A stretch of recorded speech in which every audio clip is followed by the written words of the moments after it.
وزیر ریلوے ہوابازی خواجہ سعد رفیق جناح ہاؤس میں میڈیا سے گفتگو کر رہے ہیں۔ خالد قادری صاحب موجود ہیں اور یہاں ہمارے ساتھ لاہور کینٹونمنٹ بورڈ اور والٹن کینٹونمنٹ بورڈ کے دونوں وائس پریزیڈنٹس اور ہمارے الیکٹڈ کونسلرز بھی آئے ہوئے ہیں، وہ اس وقت جناح ہاؤس کو وزٹ کر رہے ہیں۔ سچی بات یہ ہے کہ بہت دل خراش یہ واقعہ ہے، بلکہ سانحہ ہے، یہ ایک سانحہ عظیم ہے۔ اس گھر کی کئی حوالوں سے تاریخی اہمیت ہے۔ اس کی تاریخی اہمیت کا تعلق بابائے قوم کے ساتھ ہے۔ آپ کو سب کو یہ بات معلوم ہے کہ ان کی یہاں پہ بہت ساری چیزیں پریزرو کی گئی تھیں، ان کا سونے کا کمرہ، ان کی رائٹنگ ٹیبل، ان کے ہینڈ ریٹن نوٹس، ان کی اچکن، ان کا پیانو اور ان کا مہمان خانہ، ہر چیز یہاں پریزرو تھی۔ ان ظالموں نے ہر چیز کو جلا کے خاکستر کر دیا، کوئی شرم نہیں کی گئی۔ مجھے بتائیے، جو لوگ بابائے قوم کی میراث کو معاف کرنے کے لیے تیار نہیں ہیں، اور ان کے یہاں پہ سینئر لوگ موجود تھے، یہ نہیں تھے کہ لونڈے لپاڑے تھے، ان کی ساری لیڈرشپ باہر کھڑی تھی، اندر ان کے ٹکٹ ہولڈرز موجود تھے۔ سب کو یہ اچھی طریقے سے پتہ ہے کہ یہ جناح ہاؤس ہے، یہاں قائد اعظم کا یہ گھر رہا ہے، یہ کور کمانڈر ہاؤس ہے اور اس کی اپنی ایک سینکٹی ہے، لیکن اس کے تقدس کو اس برے طریقے سے پامال کیا گیا کہ راکھ کے ڈھیر ہے جگہ جگہ پہ، اور کلیجہ منہ کو آتا ہے اس کی حالت دیکھ کے۔ اور بطور کور کمانڈر ہاؤس مجھے یہ بتائیں کہ جو ہمارے سرحدی محافظ ہیں، ان کے سب سے بڑے افسر کی یہ آفیشیل ریزیڈنس ہے، یہ بات بھی سب کو پتہ ہے۔ اور ہم ایک سرحدی شہر میں رہتے ہیں، لاہور والوں کو اس کا بڑا تجربہ ہے۔ آپ ایک ایسے شہر میں رہتے ہیں جو بالکل بارڈر کے اوپر ہے، اور ہم جنگوں کا مزہ چکھ چکے ہیں یہاں پہ، تو آپ ایک اہم ترین فوجی جرنیل کے گھر کو جو حفاظت کرتے ہیں کئی سو کلومیٹر تک بارڈرز کی، آپ اس کے گھر کو اس طرح تاراج کر سکتے ہیں؟ میں نے وہ ویڈیو بھی دیکھی ہے جس میں کور کمانڈر صاحب، ان کا بچہ ٹین ایجر اور ان کی اہلیہ محترمہ کھڑے ہیں اور بدتمیزی ان کے ساتھ کی جا رہی ہے۔ یہ کس طرح کے لوگ ہیں مجھے بتائیں۔ اور میں یہاں کھڑے ہو کر یہ کہنا چاہتا ہوں کہ پوری پولیٹیکل سٹرگل کے دوران ہمارا کئی بار اختلاف ہوا اسٹیبلشمنٹ کے ساتھ، رولنگ اسٹیبلشمنٹ کے ساتھ۔ ہمیں تو کبھی خیال بھی نہیں آیا کہ جو ہم نے پروٹیسٹ کرنا ہے وہ کسی بھی فوجی تنصیب کے سامنے جا کے کرنا، اندر گھسنے کا تو کوئی سوال ہی نہیں اٹھتا، تصور بھی نہیں کیا۔ میرے ایم پی ایز میرے ساتھ کھڑے ہیں، مشرف صاحب کے دور میں ہم روز پروٹیسٹ کرتے تھے، لیکن جو کنٹونمنٹ ایریا ہے اس کی سینکٹی کو ہم نے کبھی مجروح نہیں ہونے دیا۔ ایک سولجر نے کہنا ہے کہ آپ یہاں سے نہیں گزریں گے تو ہم وہاں سے گزرے نہیں۔ سارا کچھ بھگتا ہے ہم نے، انہوں نے تو بیچاروں نے بھگتا ہی کچھ نہیں ہے۔ لیکن ہم نے جو احتجاج ہے، جو پالیٹکس ہے اور جو ہمارے محافظ ہیں، اس کے درمیان تمیز رکھی ہے ہمیشہ، اور یہ ہر ایک نے کیا ہے، یہ ہر ایک نے کیا یہاں پہ۔ اور یہ جن لوگوں کو استعمال کیا گیا ہے، جن نوجوانوں کو ورگلایا گیا ہے، پڑھے لکھے لوگ، کوئی ڈاکٹر ہے، کوئی انجینئر ہے، آپ سوچیں کتنے نفرت کے انجیکشن لگائے گئے ہیں، کتنی نفرت بھری گئی ہوگی ان کے اندر۔ آپریٹ کوئی کر رہا ہے، استعمال کوئی کر رہا ہے، استعمال کوئی ہو رہا ہے۔ پتہ نہیں کتنی لیئرز ہیں اس سازش کی جو پتہ لگیں گی۔ یہ جو آگ لگی ہے یہ کوئی پیٹرول سے تو نہیں لگی ہوئی، یا یہ ماچس کی تیلی سے نہیں لگی ہوئی، یہ تو کیمیکل سے لگی ہوئی آگ ہے، منہ سے بول رہی ہے۔ یہ کیمیکل کیوں تھے ان کے ہاتھوں میں؟ کس نے دیے؟ کس نے یہ منصوبہ بندی کی؟ ہم نے جیلوں میں گئے، بے گناہ جیلوں میں گئے، ہنستے ہنستے گئے، سال ڈیڑھ سال جتنا ٹائم تھا کاٹا، واپس آ گئے۔ اس وقت بھی اتنی گرمی تھی، اتنی تکلیف تھی، ملک پر ایک نقاب پوش مارشل لاء لگا ہوا تھا۔ میں کبھی آپ کو پتہ کہنے سے باز نہیں آتا یہ بات، لیکن ہمیں پتہ تھا کہ کون کیا کر رہا ہے۔ آپ اپنی مسلح افواج کو امبیرس نہیں کر سکتے، دنیا کی کوئی قوم اپنی فوج کو امبیرس نہیں کرتی۔ وہ آپ کے لیے جانیں دیتے ہیں، وہ بارڈرز پہ آپ کے لیے آپ کو پروٹیکٹ کرتے ہیں۔ اور پاکستان کی فوج تو ایک دوہری جنگ لڑ رہی ہے، بارڈرز کے باہر بھی لڑ رہی ہے اور بارڈرز کے اندر بھی لڑ رہی ہے۔ تو ایک فوج جو جانے دے رہی ہو اور جو حالت جنگ میں ہو، آپ اس کے ساتھ ایسا کیسے کر سکتے ہیں؟ اور کتنا مشکل ہوگا جو دشمن کو 5 گنا طاقتور دشمن کو اپنے سینوں پہ روک کے کھڑے ہیں، ان کو روکنا ان کے لیے کوئی مسئلہ ہوگا؟ لیکن میں یہ سمجھتا ہوں کہ یہ سوچا گیا ہوگا کہ کوئی بے گناہ جو ہے اس کی جان نہ چلی جائے، کسی گناہ گار کی بھی جان نہ چلی جائے، پر اس کا ناجائز فائدہ تو نہیں اٹھایا جا سکتا۔ اس کو کمزوری تو نہیں سمجھا جانا چاہیے. میں خود ایک تھورو بریڈ ڈیموکریٹ ہوں, کسی مارشل لاء کی کبھی حمایت نہیں کی, اور میرے خاندان نے تو تھرو آؤٹ اس کو اپوز کیا. لیکن مجھے یاد ہے جب ایوب خان صاحب کے دور میں 65 کی جنگ لڑی, میرے والد صاحب ان کے سخت ترین ناقد تھے, جیلوں میں جاتے تھے, وار کمیٹی بنی وہ اس کا حصہ تھے. کیونکہ آپ اپنی فوج کو مضبوط کرتے ہیں, قوم اپنی فوج کے ساتھ کھڑی ہوتی ہے. جو لوگ اپنی فوج کو ٹارگٹ کریں ان سے بڑا کوئی بدبخت اور بدقسمت نہیں ہو سکتا. تو یہ فوج کے وقار کی بھی علامت ہے یہ گھر. یہ قائد اعظم محمد علی جناح کے حوالے سے اس کا ایک تقدس ہے. اور پھر GHQ جو ہماری طاقت کی علامت ہے, جو پاکستان کی ہیبت کی علامت ہے, آپ اس پہ پل پڑے. اور پھر MM عالم کا جہاز جو ہمارے جو فائٹر پائلٹ ہیں ان کی عظمت کا ثبوت ہے, آپ نے اسے جلا دیا. پھر آپ نے جو سپیریئر ہماری ایجنسی ہے اس کے دفاتر پہ آپ نے حملے کیے. تو یہ کہیں ڈیزائن ہوا ہوگا نا بیٹھ کے.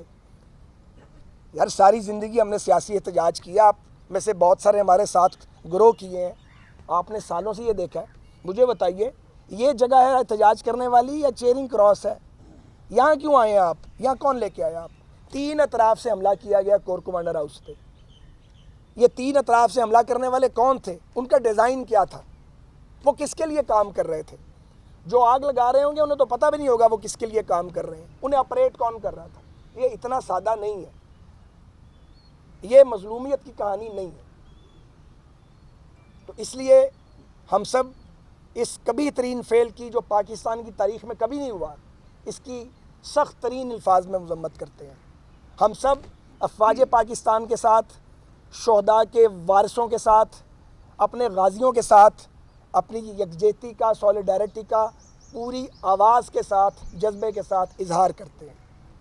ہم یہ بھی چاہتے ہیں اور یہ کہیں گے, اور اس بات کو ہم مانیٹر بھی کر رہے ہیں کہ کسی بے گناہ کو سزا نہ ملے اور کوئی گناہ گار بچے نہیں. یہ سیاست نہیں ہو رہی. سیاست کور کمانڈر ہاؤس پر حملہ نہیں ہے. سیاست GH کے اوپر دھاوا بولنا سیاست نہیں ہے. دہشت گردوں کے کام ہے. اس سے پہلے کنہوں نے حملے کیے GHQ پہ؟ دہشت گردوں نے کیے, جن سے ریاست مقابلہ کر رہی ہے. آپ نے بھی وہی کام کیا. یہ نہیں ہو سکتا کہ آپ سیاسی غلاف پہن کے وہ کام کریں جو ٹیررسٹ کرتے ہیں, اور آپ کو اس لیے ایمنسٹی مل جائے کہ آپ سیاسی پارٹی کا آپ نے غلاف اوڑا ہوا ہے. بڑی عجیب بات ہے یہ. تو ایک یقین کریں کہ جن صاحب نے جو ان کے لیڈر ہیں ان کے اور بہت سارے جرائم ہیں. سب سے بڑا جرم یہ ہے کہ انہوں نے ایک پورے نوجوانوں کی ایک نسل کو اس کے دماغوں کو آلودہ کر دیا, زہر سے بھر دیا ان کے دماغوں کو. لیڈرشپ کا کام ہے کہ وہ نوجوانوں کو مستقبل کا راستہ دکھائیں, وہ ان کو ٹیکنالوجی کی بات سمجھائیں, وہ انہیں شفافیت کی بات سمجھائیں. نوجوانوں کو یہ کہنا کہ تم پل پڑو. سیاسی لیڈر تو جیلوں میں جاتے ہیں, کبھی ٹھیک جاتے ہیں کبھی غلط جاتے ہیں, ایسے تھوڑی کرتے ہیں. یہاں تو اس ملک میں نواز شریف صاحب اور ان کی بیٹی سزا کاٹنے کے لیے خود آ گئے تھے. یہاں لوگ پھانسیوں پہ جھولے ہیں, یہاں لوگوں نے جانیں دی ہیں. ذرا ٹھہر جائیں سارے لوگ. یہاں لوگوں نے جانیں دی ہیں. تو یہ مجھے آپ بتائیے کہ یہ طریقہ کار کیا ہے اور اس کا کیا جواب ہے ان کے پاس؟ انہیں پوری قوم سے معافی مانگنی چاہیے, ان کی پارٹی اور لیڈرشپ کو معافی مانگنی چاہیے, انہیں اپنی ندامت اور غلطی کا تسلیم اسے کرنا چاہیے برسر عام پبلکلی, اپالوجی کرنی چاہیے قوم سے, افواج پاکستان سے معذرت کرنی چاہیے.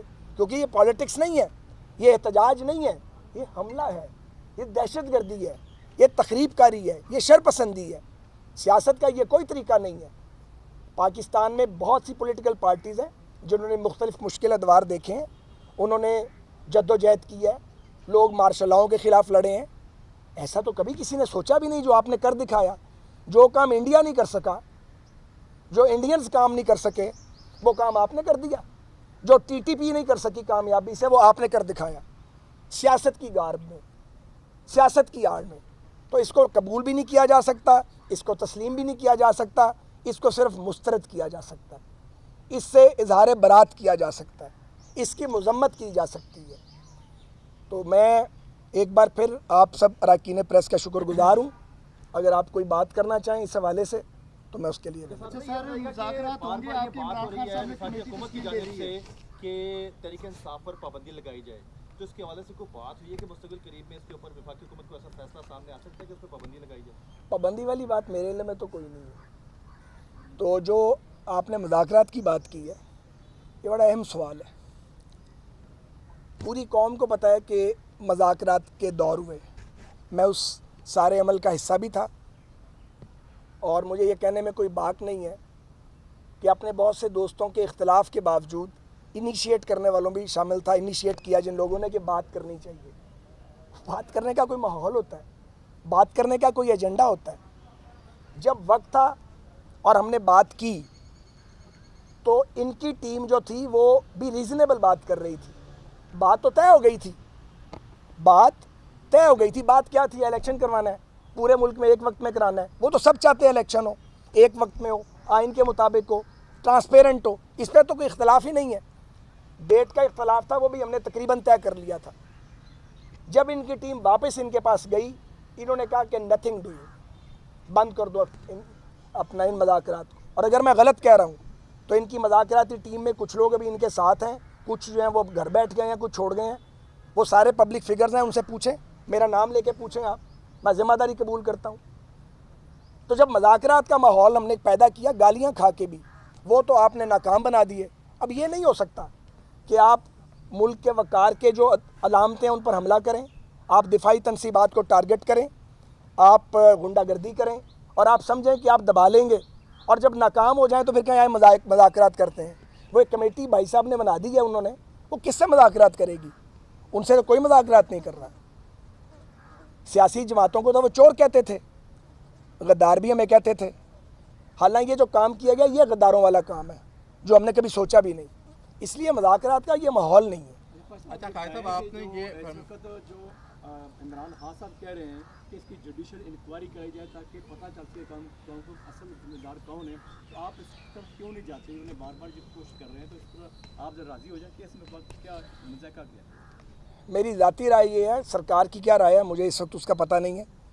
ایک واقعہ جس کے ملزم آئیڈینٹیفائی ہو چکے ہوں، ان کی پوری نیٹ ورکنگ موجود ہو، جو یہاں اندر تو آگے لگا رہے تھے، وہ جن کو کالز کر رہے تھے ان کا پورا ڈیٹا موجود ہے، جب ہر چیز کا ثبوت موجود ہے، ریڈ ہینڈڈ لوگ یہاں سے پکڑے گئے ہیں، اندر سے ریڈ ہینڈڈ جو ہیں وہ باہر سے وہ سپاٹ ہوئے ہیں، اس کی کس بات کی انکوائری کروانی ہے؟ ان کے اپنے لوگ کہہ رہے ہیں کہ ہم باہر بھی موجود تھے اور اندر بھی موجود تھے۔ تو جو قانون ہے، کوئی نیا قانون نہیں بنے گا، جو پرانا قانون ہے اس کے مطابق ہوگا، اور جو ملٹری ایکٹ ہے وہ کوئی آج نہیں بنا، 52 کا آئین ہے، اس کے بعد 97 میں اس کو دوبارہ اس کو موڈیفائی کیا گیا، 26 سال سے وہی لا آف لینڈ ہے، اور اس لا آف لینڈ سے اگر کوئی انحراف کرے گا تو اپیل کی 3 گنجائشیں ہیں، باقی جگہ 2 ہوتی ہیں، آپ کی اطلاع کے لیے۔ ایک منٹ ٹھہر جائیں۔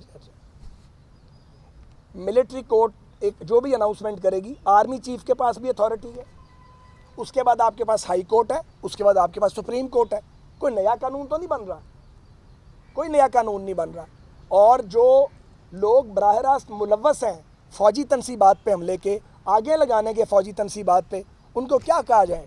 قانون میں ان کے لیے جو لکھا ہوا وہ ہوگا، اگر کوئی بے گناہ ہوگا تو قانون کی عدالت سے چھوٹ جائے گا، لیکن یہ نہیں ہو سکتا کہ آپ کو فری جانے دیا جائے کہ آپ کو کوئی کچھ بھی نہیں کہے گا۔ خواجہ صاحب یہ بتائیے گا کہ یقیناً یہ قابل مذمت واقعات ہیں اور دنیا بھر میں ہماری جگہ گزائی ہے، لیکن سول انتظامیہ کہاں تھی جس کا کام تھا اس موت کو روکنا؟ ان کا کون محاسبہ کرے گا کہ جن نے کسی نے ان کو روکا تک نہیں، جن کی رسپانسبلٹی ذمہ داری تھی ان کی، ان سے کون پوچھے گا؟ میں مرکزی حکومت کا نمائندہ ہوں، پنجاب میں ایک کیئر ٹیکر گورنمنٹ ہے۔ ایز اے سیاستدان خواجہ صاحب یہ فرمائیے گا کہ یہ ایک سانحہ تھا آرمی تنصیبات پر حملہ کرنا،